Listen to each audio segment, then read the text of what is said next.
ठीक है, अब देखो, तो हमने ये बोला कि हमारे पास जितने भी एसिड्स हैं, ठीक है, हमने लुईस थ्योरी के हिसाब से पढ़ा कि एसिड्स क्या है, दो substances which can accept accept electron. Electrons,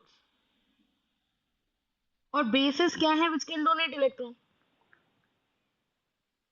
तो जो इलेक्ट्रॉन डोनेट कर सकते हैं, हमने बोला कि भाई वो तो डेफिनेटली इलेक्ट्रॉन रिच तो होंगे ही होंगे, और जो एक्सेप्ट कर सकते हैं वो इलेक्ट्रॉन गेन कर सकते हैं, यानी कि वो खुद से क्या होंगे, इलेक्ट्रॉन डेफिशिएंट होंगे। वो खुद से क्या होंगे, इलेक्ट्रॉन डेफिशिएंट होंगे। तो माय क्वेरी हियर इज कि अगर वो खुद से इलेक्ट्रॉन डेफिशिएंट हैं और वो खुद से इलेक्ट्रॉन रिच हैं, मतलब बेसिस की कैटेगरी में सारे नेगेटिव आ जाते हैं, Cl negative, F negative, Br negative, है ना, I नेगेटिव, ये सब आते हैं। सही बात है, ये बेसिस की कैटेगरी में आते हैं। और अगर हम बात करें हमारे एसिड्स की कैटेगरी में, अच्छा बेसिस की कैटेगरी में हर वो सब्सटेंस आता है जिसमें लोन पेयर भी होता है, जैसे NH3 हो गया, NF3 हो गया, है ना, और वाटर हो गया, जिसमें भी लोन पेयर है, या कोई अल्कोहल हो गया। तो हम कह रहे हैं लोन पेयर के होने की प्रेजेंस की वजह से उसको हम बेस कह सकते हैं। It may be a strong base, it may not be a strong base. और अगर मैं एसिड्स की बात करूं तो मैं बोलूंगी भैया एसिड्स वो सब्सटेंसेस होते हैं जो इलेक्ट्रॉन्स गेन करते हैं, यानी कि जितने भी मेरे पास कैटायंस हैं वो सब इस कैटेगरी में आ गए, है ना, जितने भी मेरे पास कैटायंस है वो इस कैटेगरी में आ गए। कैसे भाई, कि मैंने बोला Na प्लस हो गया, K प्लस हो गया, Rb प्लस हो गया, Cs प्लस हो गया, कुछ भी हो गया, तो K प्लस हो गया, Rb प्लस हो गया, Cs प्लस हो गया, है ना, ये सब मेरे एसिड है। H प्लस हो गया, राइट, ठीक है। अब देखो, अब हम कहते हैं कि किसको हम हार्ड एसिड या हार्ड बेस बोलते हैं। हार्ड एसिड या हार्ड बेस का सीधा फंडा क्या है, हार्ड एसिड या सॉफ्ट एसिड किसको बोलते हैं। हमने कहा कि भाई मेरे पास एक कैटायन है, मान लीजिए छोटा है साइज में, ठीक है, मान लीजिए कैसा है, साइज में छोटा है। अब मैंने क्या करा, ऑब्वियसली इसमें इलेक्ट्रॉन क्लाउड है, तो ठीक है जी, बहुत अच्छी बात है, इलेक्ट्रॉन क्लाउड है। अगर इसके अंदर इलेक्ट्रॉन क्लाउड है, ठीक है, अगर इसके अंदर इलेक्ट्रॉन क्लाउड है, तो हमने क्या करा, हमने इसको एक बैटरी के बीच में रख दिया। हमने कहा कि भाई यहाँ पर हमारे पास इस पार्ट में पॉजिटिव चार्ज है और इस पार्ट पे नेगेटिव चार्ज है। तो अगर मैं इसे किसी बैटरी के बीच में रख दूं, किसी कैटायन या किसी एनायन को, तो हमें पता है कि भाई ये इलेक्ट्रॉन क्लाउड है, तो ये इलेक्ट्रॉन क्लाउड नेगेटिव है, तो ये पॉजिटिव की तरफ खींचा चला जाएगा। सो अनएक्सपेक्टेडली इसकी शेप जो है वो चेंज होके कैसी हो जाएगी, वो चेंज होके ऐसी हो जाएगी, यानी कि न्यूक्लियस तो वही रहेगा, पर सारा इलेक्ट्रॉन क्लाउड प्राइमरली पॉजिटिव की तरफ शिफ्ट होने लग जाएगा। और इधर की तरफ हम बोलेंगे क्या, हम कहेंगे इधर इलेक्ट्रॉन की डेंसिटी बहुत हाई है ना, और इधर वाले एरिया में इलेक्ट्रॉन की डेंसिटी बहुत ही लो है। तो हम बोलेंगे कि भाई ये कैटायन पोलराइज हो गया, बहुत बढ़िया बात है। लेकिन क्योंकि साइज छोटा है तो ये जितना भी इलेक्ट्रॉन क्लाउड है ये न्यूक्लियस के बहुत पास है। तो हम बोलेंगे कि अगर मेरे पास एक स्मॉल कैटायन है, ठीक है, so the nucleus holds the electrons very very tightly. और अगर वो न्यूक्लियस इलेक्ट्रॉन्स को बहुत टाइटली होल्ड कर रहा है, तो इसका मतलब क्या, कि मैम इलेक्ट्रॉन्स जो है वो ऑब्वियसली पोलराइज हुए। पोलराइज मतलब किसी एक प्लेट की तरफ, पॉजिटिव प्लेट या नेगेटिव प्लेट की तरफ इलेक्ट्रॉन्स का जाना। तो हम कहते हैं इलेक्ट्रॉन्स पोलराइज हुए, so these electrons gets shifted towards the positive plate, so these electrons get shifted towards the positive plate. और लेकिन क्योंकि न्यूक्लियस एटम छोटा था और इलेक्ट्रॉन्स न्यूक्लियस के पास थे, so this shifting of electrons कहाँ, towards the positive plate, towards the positive plate was quite less और नेग्लेजिबल, ये बहुत कम थी।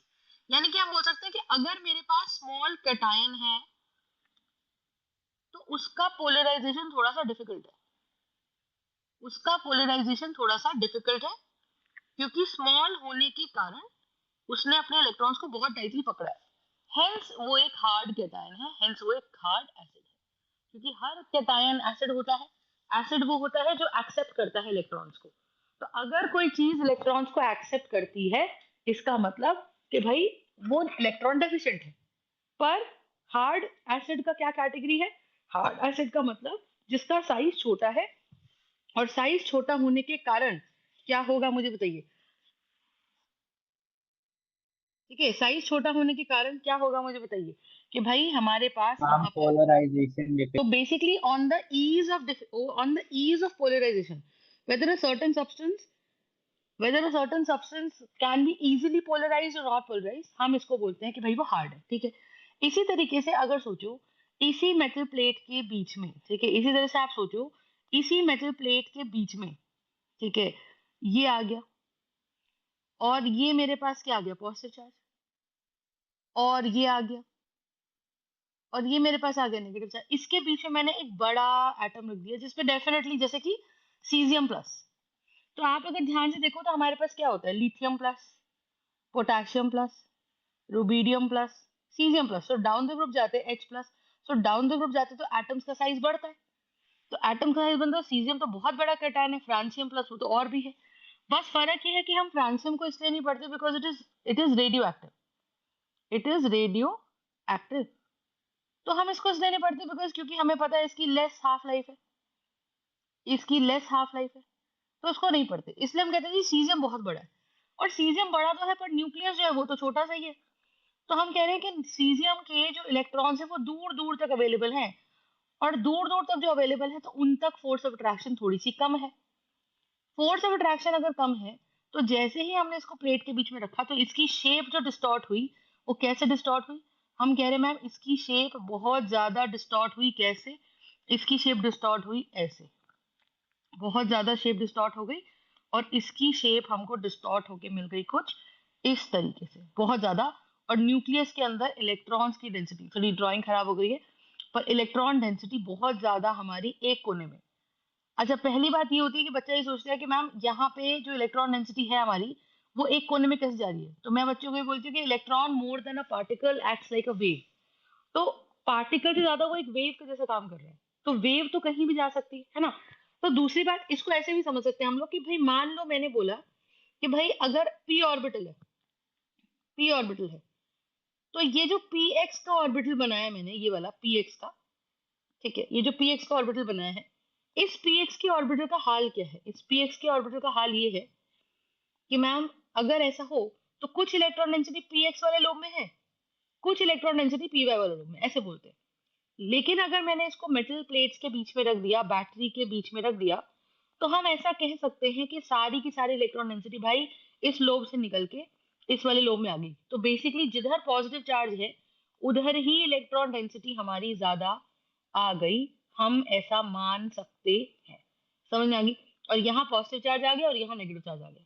यानी कि पोलराइज होने का मतलब हमारे एटम, जो एक सिंपल एटम, स्फेरिकल एटम है, उसकी इलेक्ट्रॉन डेंसिटी भी हमारी शिफ्ट हो गई, पॉजिटिव की तरफ नेगेटिव चला गया, और नेगेटिव की तरफ पॉजिटिव चला गया। ठीक बात है। तो हमें इस तरीके से इसको समझ में आना चाहिए। I hope your understanding got the point. Yes तो मैम। इसे बोलते हैं पोलराइजेशन। तो हम ये बोलेंगे कि भाई कैटायन सीजियम प्लस की अगर बात करी जाए तो caesium plus is a bigger cation, cation है, so it can accept electron. When it can accept electron, so thereby हम बोलेंगे कि भाई ये एसिड तो है। पर ये कैसा एसिड है? हम कह रहे हैं इसका साइज बड़ा है, तो ये इजीली पोलराइजेबल है। इजीली पोलराइजेबल का मतलब क्या? कि अगर इसकी चारों तरफ पॉजिटिव नेगेटिव फील्ड लगाई जाए, तो हम बोल रहे हैं कि साइज बड़ा होने के कारण the electrons are loosely held by the nucleus. और क्योंकि electrons are loosely held by the nucleus, तो क्या होगा मुझे बताओ। लूजली हेल्ड होने से क्या होता है? लूजली हेल्ड होने से होता है कि भाई मैम हमारे पास क्या सीन है कि लूजली हेल्ड होने से होगा क्या? लूजली हेल्ड होने से ये होगा कि जो हमारे इलेक्ट्रॉन्स है वो इजीली मूव कर जाएंगे। सो दी इलेक्ट्रॉन्स कह लीजिए या इलेक्ट्रॉन वेव कह लीजिए, shall be easily shifted towards the positive terminal, तो हम बोलेंगे कि भाई it is a soft acid. और ये बात याद रखेंगे कि जितने भी कैटायंस होते हैं, हमें ये पता है कि all cations are smaller than the parent atom. All cations are smaller than the parent atom. तो हमें ये चीज अच्छे से पता है कि सीजियम और सीजियम प्लस में सीजियम बड़ा, Na और Na प्लस में से Na बड़ा। तो फिर भी अगर साइज छोटा हो गया तो सीजियम प्लस जो होता है वो अपने इलेक्ट्रॉन्स को सीजियम न्यूट्रल के मुकाबले बहुत ज्यादा इलेक्ट्रॉन्स कस के पकड़ेगा, और Na प्लस जो होता है वो Na न्यूट्रल के मुकाबले अपने इलेक्ट्रॉन्स को कस के पकड़ेगा। समझ रहे बात? तो हम ये बोलेंगे कि हमारे पास जो सीजियम प्लस है और जो हमारे पास Na प्लस है वो कैसा है? जो सीजियम प्लस है ना, जो सीजियम प्लस है और जो Na प्लस है वो अपने इलेक्ट्रॉन्स को कस के पकड़ता है then caesium neutral and Na neutral respectively. तो हम ये बोले कि कैटायंस को तो वैसे भी cations are anyways difficult to polarize। cations are anyways difficult to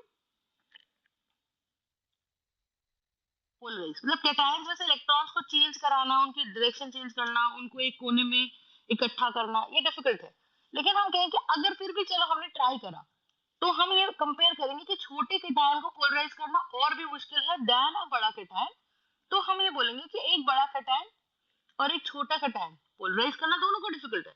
मतलब नॉर्मल से ज्यादा फील्ड लगती है, नॉर्मल से ज्यादा स्ट्रॉन्ग बैटरी लगती है इनके इलेक्ट्रॉन्स को पुल करने के लिए। लेकिन अगर मैं फिर भी कंपेयर करूं तो मैं बोलूंगी कि एक बड़े कैटायन को पोलराइज करना हमारे लिए आसान है, इसीलिए एक छोटा कैटायन कहलाया जाएगा हार्ड एसिड, कि भाई ये तो अड़ गया, कि भाई मैं नहीं पोलराइज होऊंगा तो नहीं होऊंगा। whereas जो बड़ा कैटायन है उसको कहलाया जाएगा soft acid. Are you understanding my point? Yes और no? Right. So this is the हाँ कॉन्सेप्ट ऑफ चेन मतलब पोलराइजेशन। ये ये आइडेंटिफिकेशन हम तभी कर सकते हैं ना जब हमें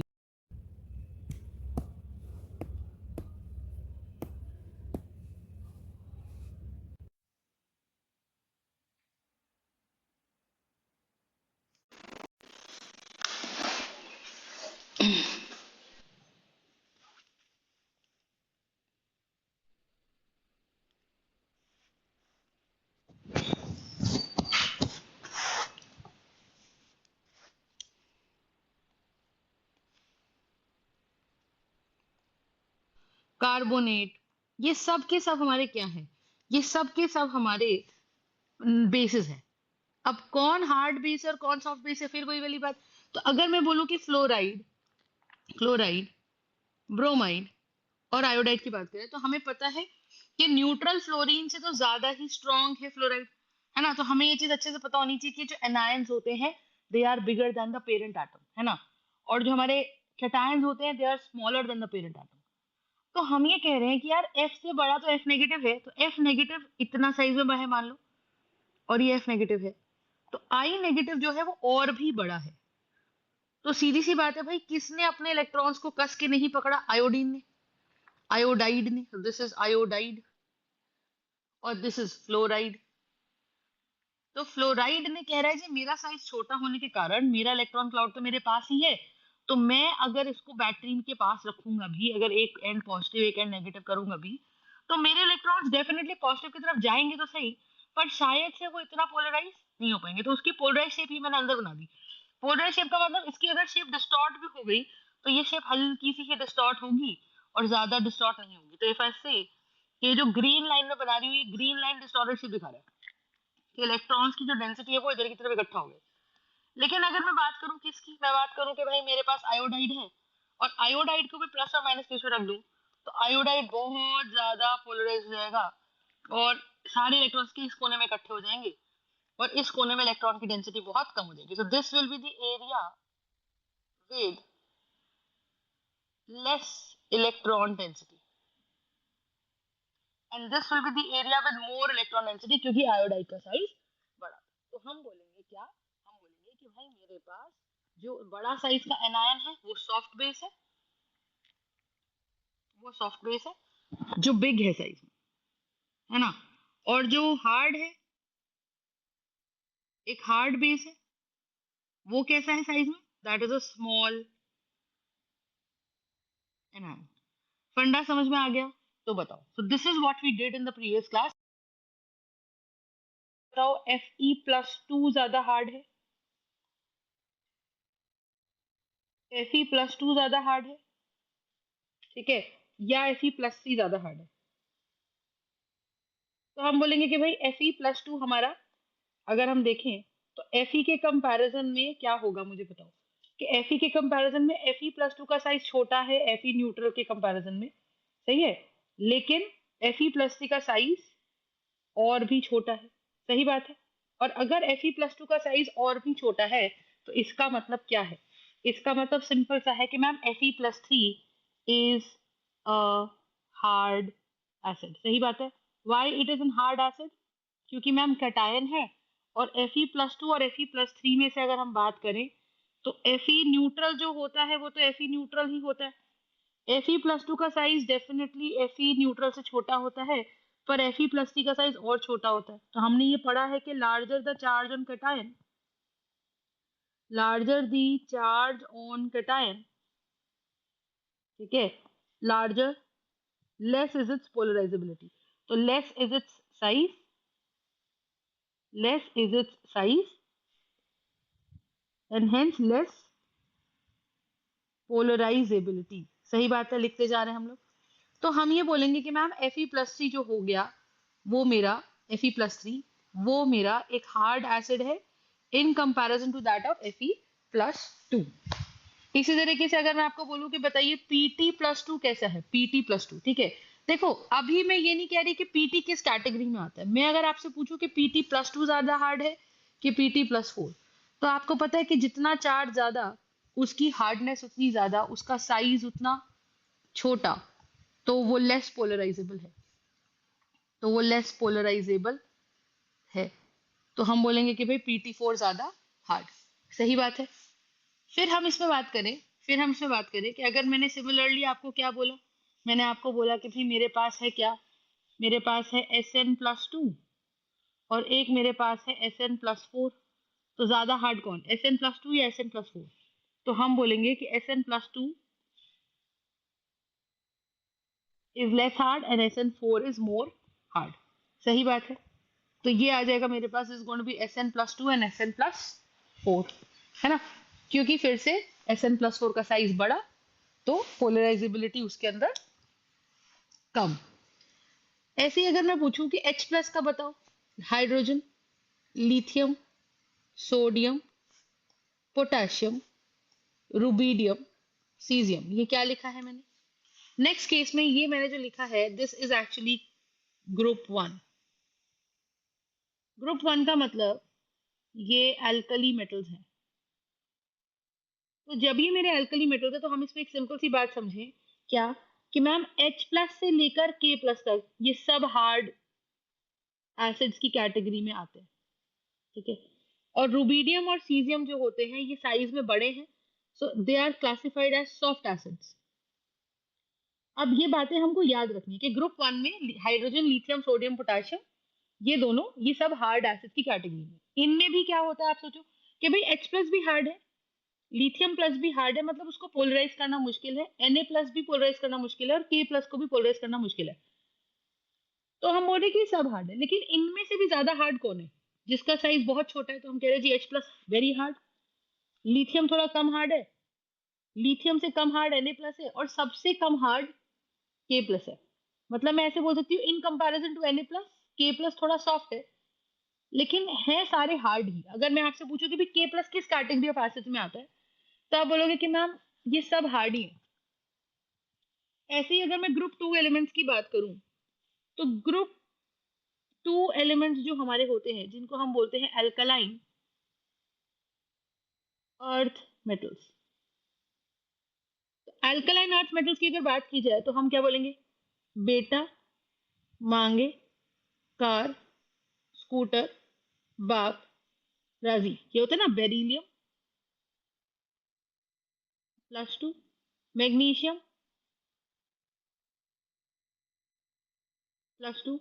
कैल्शियम+2, स्ट्रोंशियम+2, और बेरियम और रेडियम ये है मेरे पास। So we will have what? We will have calcium and we will also have strontium. तो बेरियम और रेडियम जो हमारे पास हैं, ये हमारे किस कैटेगरी में आते हैं? They come in the category of soft acids again.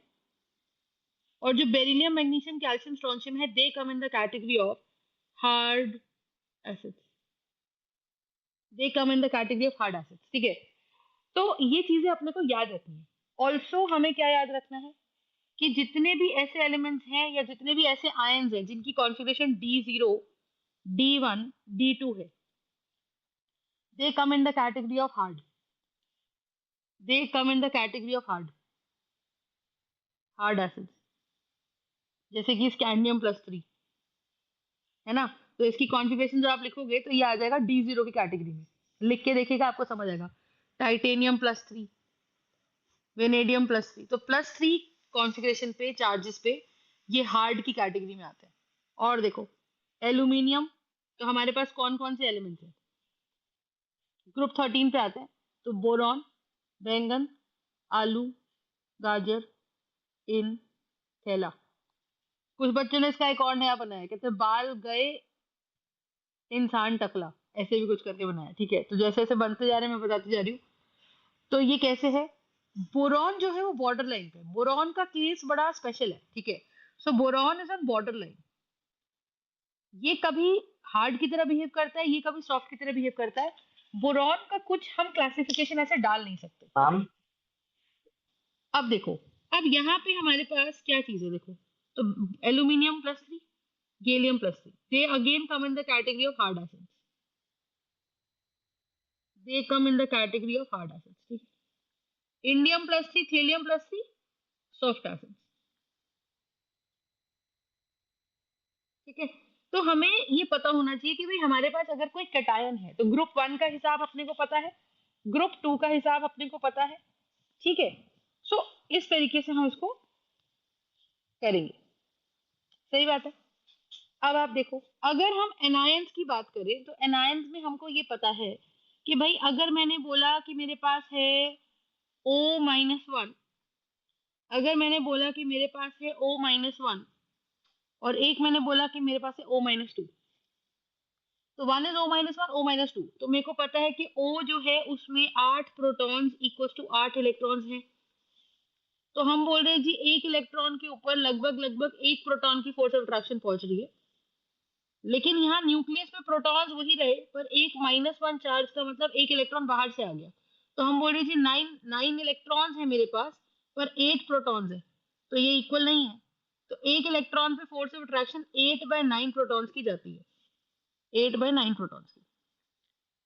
अगर मैं O-2 की बात करूँ तो फिर हमको ये कहानी पुरानी पता है कि भाई यहाँ 10 इलेक्ट्रॉन्स हैं और यहाँ न्यूक्लियस में 80 प्रोटॉन्स है, क्योंकि -2 का चार्ज है। तो 10 इलेक्ट्रॉन्स पे 8 प्रोटॉन्स है, तो एक इलेक्ट्रॉन पे 8 प्रोटॉन्स बाय 10 है। इसका मतलब ये 0.8 प्रोटॉन्स है। और अगर मैं इसको सॉल्व करूँ, 9 9 से 81 होता है, ठीक है। तो 9 8 जा 72, 9 8 जा 72, और फिर कितना हो जाए 80, 9 8, तो 0.88 प्रोटॉन्स है और ये 0.80 प्रोटॉन्स है। तो पर इलेक्ट्रॉन O-2 में फोर्स ऑफ अट्रैक्शन कम है।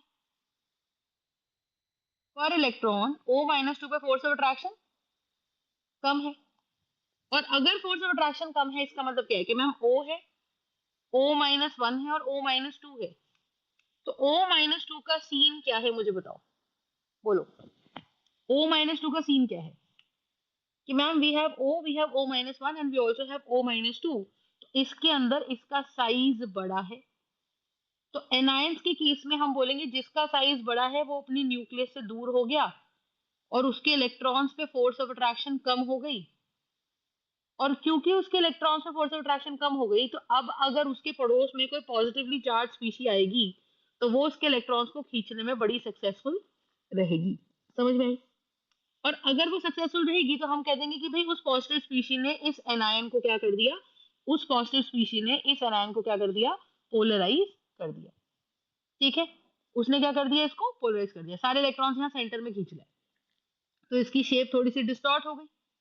यहाँ वाला एरिया थोड़ा लेस इलेक्ट्रॉन है, यहाँ पे पॉजिटिव चार्ज आ गया और यहाँ पे कैसा चार्ज आ गया, नेगेटिव आ गया। फंडा समझ में आ रहा है कि नहीं आ रहा है?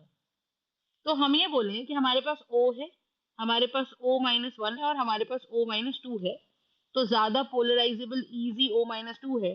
अगर ऑक्सीजन की ही कंपैरिजन करें तो हम बोलेंगे O-1 is a hard base और O-2 उसके सामने सॉफ्ट बेस है, उसके सामने। लेकिन अगर मैं बात करूं तो O हमारा किस कैटेगरी में आता है, तो आई वुड से हार्डनेस की ही बात है। O तो आता हार्ड में ही है, पर फिर भी मैं इसको ऐसे बोलूंगी कि हार्ड तो दोनों ही है, पर ये थोड़ा लेस हार्ड है,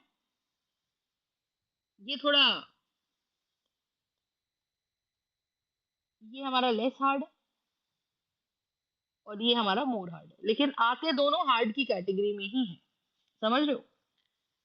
तो ऐसे हिसाब लगाना है अपने को। कंसेप्ट समझा कि नहीं समझा? ठीक है।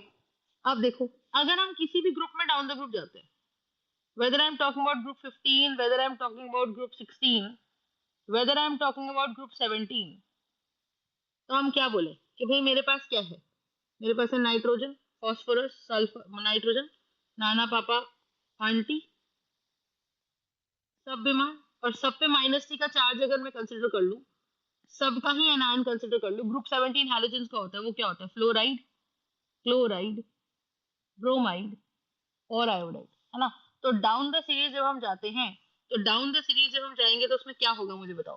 कि फ्लोराइड है F-1, क्लोराइड है Cl-1, ब्रोमाइड है, तो ऑब्वियस सी बात है आयोडाइड का साइज बड़ा है, तो साइज बड़ा होने के कारण उसके इलेक्ट्रॉन्स बहुत दूर है, उसके इलेक्ट्रॉन्स बहुत दूर हैं, तो हम क्या बोल देंगे कि भैया जो हमारा जो सॉफ्टनेस है, वो आयोडाइड जो है वो हार्डनेस उसकी घट रही है।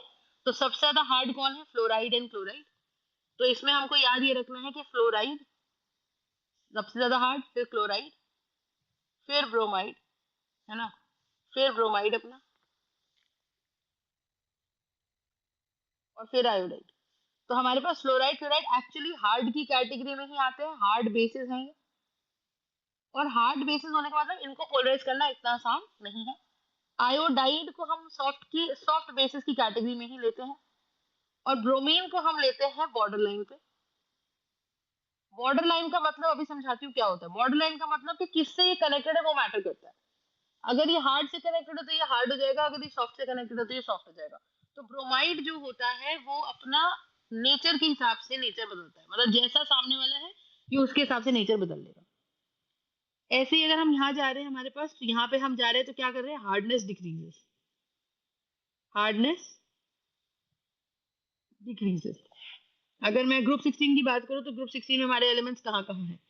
ग्रुप 16 में हमारे पास जो एलिमेंट्स हैं वो है old O-2, sulphide -2, old style से टेपो। तो इसमें आप देखोगे कि डाउन द ग्रुप अगर हम जा रहे हैं तो हार्डनेस डिक्रीजेस, ठीक है। और आप ये मान के चलो इसके अंदर हम सिर्फ O-2 को हार्ड मानते हैं, सिर्फ O-2 को हार्ड मानते हैं, rest everything is soft, rest everything is soft, ठीक है। तो डी ब्लॉक एलिमेंट्स में इट वाज इंपॉर्टेंट कि जिनकी कॉन्फ़िगरेशन किसी भी चार्ज में D0 D1 D2 आ रही है वो हार्ड है, और जिसकी कॉन्फ़िगरेशन हम और D8, ग्रुप भाई अपने पास क्या है, D0 D1 D2, अगर किसी की कॉन्फ़िगरेशन है किसी भी कटायन की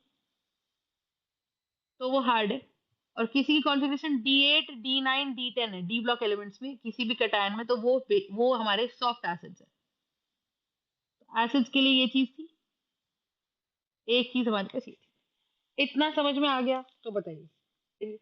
अब दूसरी हमारे पास सवाल क्या आता है, भाई दूसरा सवाल हमारे पास इस तरीके से आता है, देखो,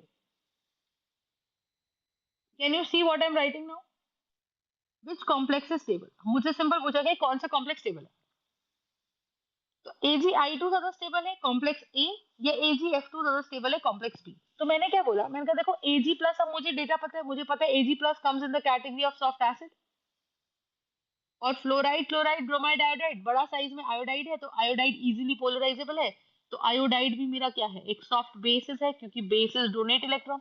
तो मेरे पास कैटायन और एनायन के बीच में फोर्स ऑफ अट्रैक्शन है, और सॉफ्ट का बॉन्ड मेरा स्ट्रॉन्ग बॉन्ड बनता है, और जहां बॉन्ड स्ट्रॉन्ग है तो हम कह देंगे कि स्ट्रॉन्ग बॉन्ड का मतलब कॉम्प्लेक्स हमारा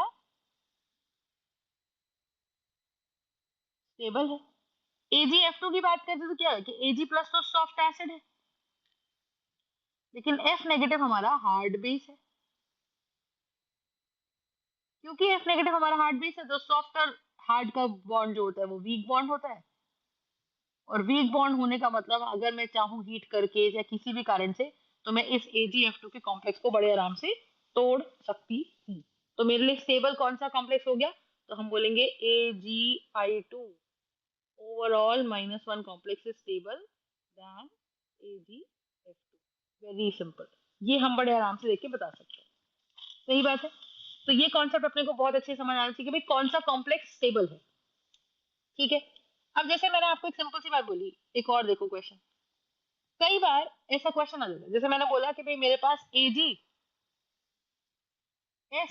होल ट्वाइस है -1, और एक कॉम्प्लेक्स मेरे पास है AgNCS whole twice -1। Again I have two complexes, complex A and I have another complex B. Now the question here is कि मैम SCN में कनेक्शन सिल्वर का हो रहा है सल्फर से, और सिल्वर Ag का कनेक्शन NCS में।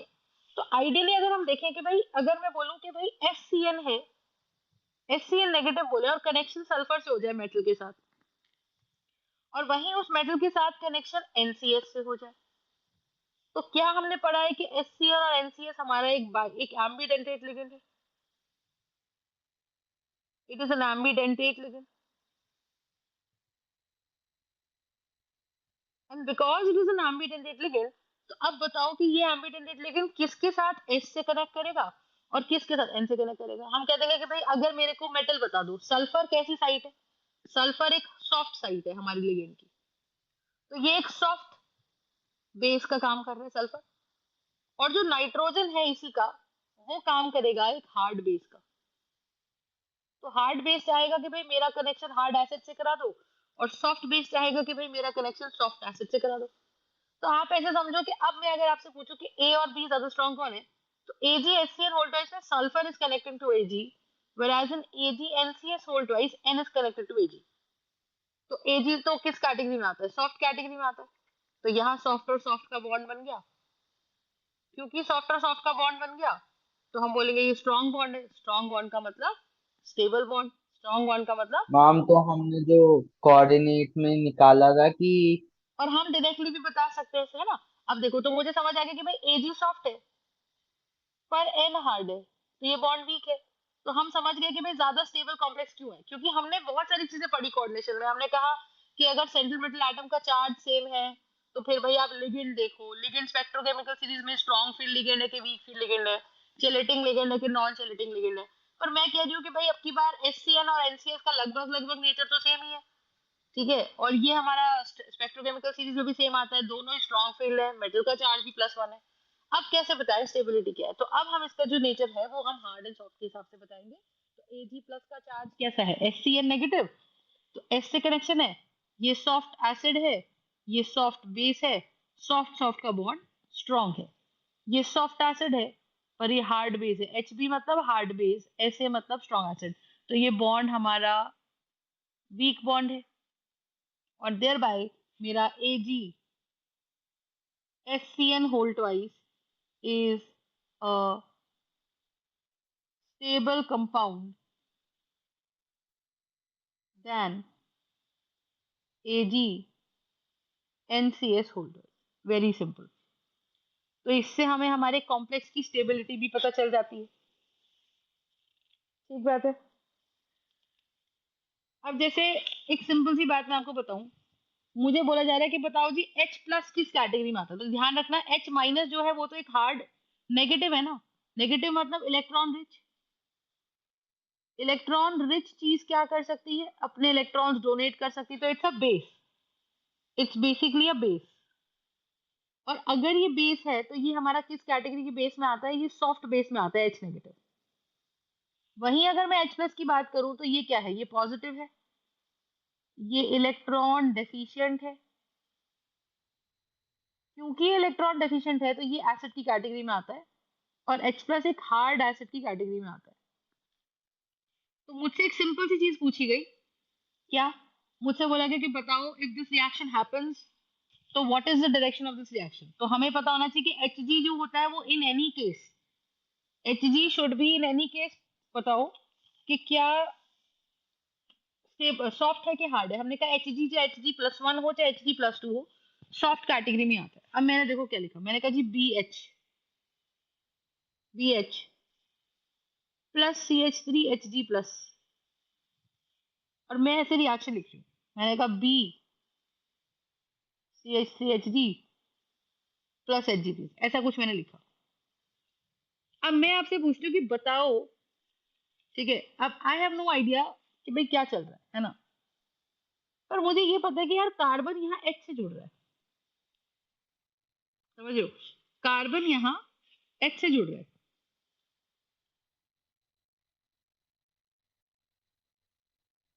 तो क्या करें? H+ निकल गया, वो तो हार्ड एसिड है। Hg+ क्या है यहाँ पे? ये सॉफ्ट एसिड है। कार्बन H+ से जुड़ रहा है, अब बताओ कार्बन का नेचर। H+ कैसा है? H+ एसिड है, H+ एसिड है। तो ओवरऑल CH3 की बात करते हैं, और BH में B की इलेक्ट्रोनेगेटिविटी हमारी कैसी है? B की इलेक्ट्रोनेगेटिविटी हमारी H से कम होती है, लेकिन जहां ये जुड़ रहा है यहाँ Hg+ था, तो ये B- रहा होगा, B- रहा होगा, तो यहाँ ये H+ रहा होगा, सीधी सी बात है, क्योंकि बोरॉन की इलेक्ट्रोनेगेटिविटी और H की इलेक्ट्रोनेगेटिविटी में ज्यादा फर्क नहीं है। अब ऐसे तो कुछ रिएक्शन हमने मान लिया, क्योंकि एंड में ये H+ निकाल रहा है, H+ निकला कहाँ से? यहीं से निकला। अब तुम ये बताओ कि ये जो रिएक्शन बन रहा है Hg+ के साथ B- कंबाइन कर रहा है, ये हार्ड है, ये सॉफ्ट है Hg+, और B- किसके साथ जुड़ रहा है? B अगेन हमारा बॉर्डर लाइन पे, तो कह रहा है मेरा H+ तो हार्ड था, तो मैं भी हार्ड हूं, तो हार्ड और हार्ड का बॉन्ड तो स्ट्रॉन्ग था। बोरॉन बॉर्डर लाइन पे, बोरॉन कह रहा है मेरा अपना तो कुछ नेचर है ही नहीं, मैं तो जिसके साथ जुड़ूंगा वो मेरा नेचर बताएगा। तो बोरॉन कह रहा है कि भाई मैं तो H+ से जुड़ गया, H+ तो हार्ड है, तो हार्ड है तो भाई मैं भी हार्ड हूँ, और हार्ड का बॉन्ड स्ट्रॉन्ग बनता है। Hg+ सॉफ्ट है, सॉफ्ट एसिड है, तो ये B- इससे जुड़ेगा, तो ये B- CH3Hg बनाएगा। तो जब ये ऐसा बनाएगा, इसका मतलब मुझे बताओ क्या है? इसका मतलब सिंपल सी बात है कि ये हार्ड है, ये सॉफ्ट है, हार्ड सॉफ्ट का बॉन्ड वीक बनता है, ये तो बहुत ही गलत हो गया। तो इसका मतलब ये डायरेक्शन अपने को सीधी सीधी बात है गलत डायरेक्शन दे रखी है।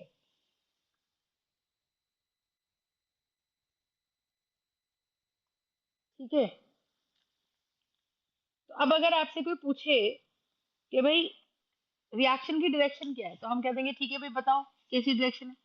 और देखो, अब जैसे अगर मैं आपसे पूछती हूँ, सिंपल सी बात ध्यान रखिएगा, अगर मैं आपसे पूछूं कि HGO पानी में घुल जाएगा, सॉल्युबिलिटी, कई बार हम ये बता सकते हैं कि कोई कंपाउंड प्रेसिपिटेट बनाएगा या नहीं बनाएगा। आप देखो, तो कोई कंपाउंड प्रेसिपिटेट बनाता है या नहीं बनाता, वी विल सी कि भाई देखो, पानी अगर उसका बॉन्ड तोड़ गया तो डिसॉल्व हो गया, और पानी उसका बॉन्ड नहीं तोड़ा तो डिसॉल्व नहीं हुआ। जैसे एक सिंपल सी बात बोलो, AgF की बात करो और AgI की बात करो, हमने पढ़ा है कि AgI AgBr ये सब पीपीटी बनाते हैं, AgCl भी पीपीटी बनाता है, बट AgCl थोड़ा थोड़ा डिसॉल्व कर जाता है ना। AgCl में Cl- जो है वो थोड़ा सा लेस हार्ड है तो हार्ड की कैटेगरी में, पर फिर भी हार्ड कम है। तो मैं अगर आपसे पूछूं तो Ag+ AgF कैसे टूटेगा? Ag+ और F-, तो यहाँ पे हम सॉल्युबिलिटी भी चेक कर सकते हैं इस मेथड से। और देखो कैसे भाई, Ag+F-, अगर ये टूटा तो Ag+I-, ये कैटायन और एनायन। अब हिसाब लगाओ, Ag+ हमारा आता है सॉफ्ट कैटायन की कैटेगरी में, और फ्लोराइड आता है हमारा हार्ड एनायन की कैटेगरी में। हार्ड एनायन का मतलब हार्ड बेस, और सॉफ्ट कैटायन का मतलब सॉफ्ट एसिड। तो इनके बीच की फोर्सेस ऑफ अट्रैक्शन कैसी है? वीक है, क्योंकि सॉफ्ट और हार्ड का बॉन्ड वीक बनता है, तो ये बॉन्ड टूट जाएगा, सॉफ्ट और हार्ड का बॉन्ड टूट जाएगा। लेकिन अगर हम बोले कि भाई Ag+ और I-, Ag+ तो सॉफ्ट है, I- भी सॉफ्ट है, तो सॉफ्ट और सॉफ्ट के बीच का बॉन्ड स्ट्रॉन्ग बनता है, तो इस बॉन्ड को तोड़ना मुश्किल है। तो आप देखो, ये सिंपल सी आइडेंटिफिकेशन जो हमने करी, इससे हमारे बहुत सारे कंसेप्ट बहुत इजीली सॉल्व हो जाते हैं। जो सॉफ्ट एंड सॉफ्ट का बॉन्ड स्ट्रॉन्ग है, सिर्फ मुझे इतना याद रखना है कि हार्ड कॉर्न और सॉफ्ट कॉर्न ये कंसेप्ट हम 99% जगहों पे लगा पा रहे हैं। तो मेरे को पता है कि AgI देवा है, स्ट्रॉन्ग बॉन्ड है। तो स्ट्रॉन्ग बॉन्ड है तो भाई लाइकली है कि इसको तोड़ना तो मुश्किल है, अगर तोड़ नहीं पा रहे तो इसको पानी में डिसॉल्व करना हमारे लिए मुश्किल है। तो हम कहते थे AgI PPT बनाता है, पर सिल्वर का सिल्वर फ्लोराइड डिसॉल्व हो जाता है। इफ यू रिमेम्बर हमने पढ़ा था AgNO3 भी सॉल्युबल हो जाता है।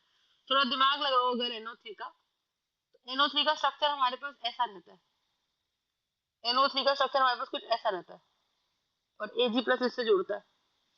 अब बताओ AgNO3 कैसे सॉल्युबल है? Ag प्लस सॉफ्ट कैटायन है ना, Ag प्लस सॉफ्ट कैटायन है।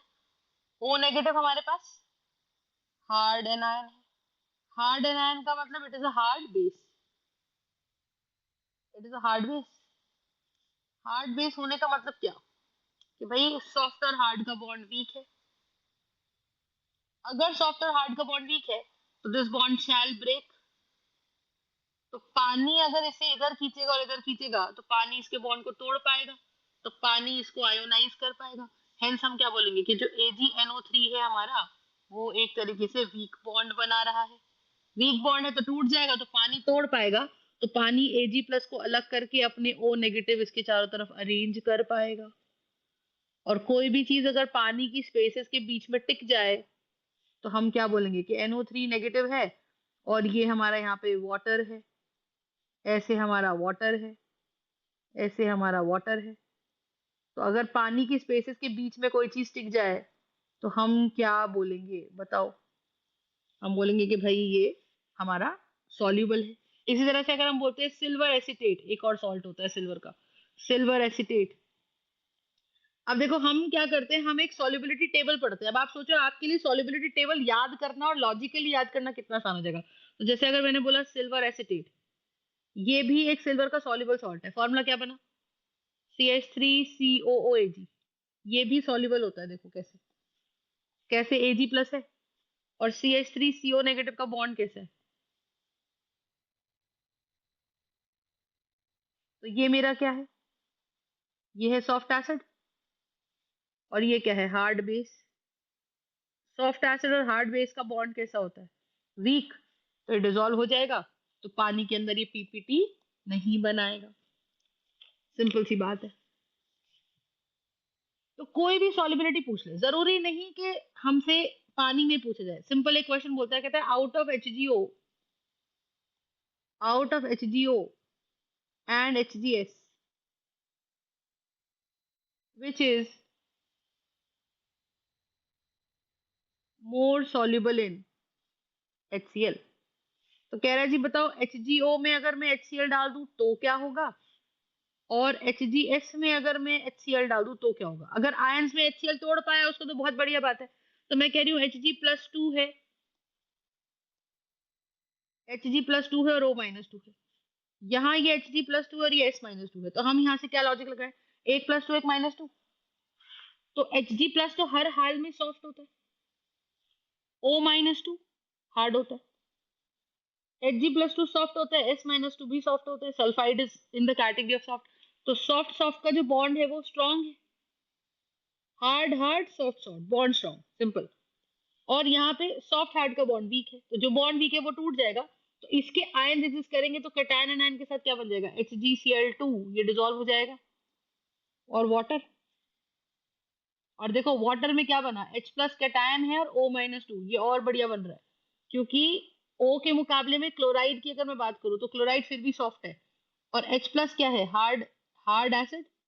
O-2 क्या है? Hard base. तो bond very very very strong. और यहाँ पे नीचे वाले में हो जाएगा नो रिएक्शन। क्यों भाई? क्योंकि HgS का बॉन्ड बहुत स्ट्रांग है। अगर HgS का बॉन्ड स्ट्रांग है, क्योंकि Hg भी सॉफ्ट है और सल्फर भी सॉफ्ट है। तो हम सिर्फ इतना लगा रहे हैं कि भाई हार्ड कौन सॉफ्ट कौन, और सिर्फ ये लॉजिक हमने अभी लगाया। अभी तो हमने ये भी नहीं सीखा कि हार्ड हार्ड का बॉन्ड स्ट्रांग क्यों है, या सॉफ्ट सॉफ्ट का बॉन्ड स्ट्रांग क्यों है, ये नहीं सीखा हमने। हमने बस इतना पढ़ा कि भाई हार्ड और हार्ड के बीच का बॉन्ड आयोनिक बनता है और वो स्ट्रांग होता है, स्ट्रांग आयोनिक बॉन्ड होता है। सॉफ्ट और सॉफ्ट, सॉफ्ट एसिड और सॉफ्ट बेस के बीच का बॉन्ड कोवेलेंट होता है, पर वो भी हार्ड कोवेलेंट, वो भी स्ट्रॉन्ग कोवेलेंट बॉन्ड होता है। लेकिन हार्ड एसिड सॉफ्ट बेस, या सॉफ्ट एसिड हार्ड बेस के बीच का बॉन्ड कोवेलेंट होते हैं, पर वो वीक बॉन्ड्स होते हैं। ऐसा क्यों होता है? We will see to that, but ऐसा होता है। तो क्या हमें इनकी एप्लीकेशन अच्छे से समझ में आ गई कि how are we actually applying this concept?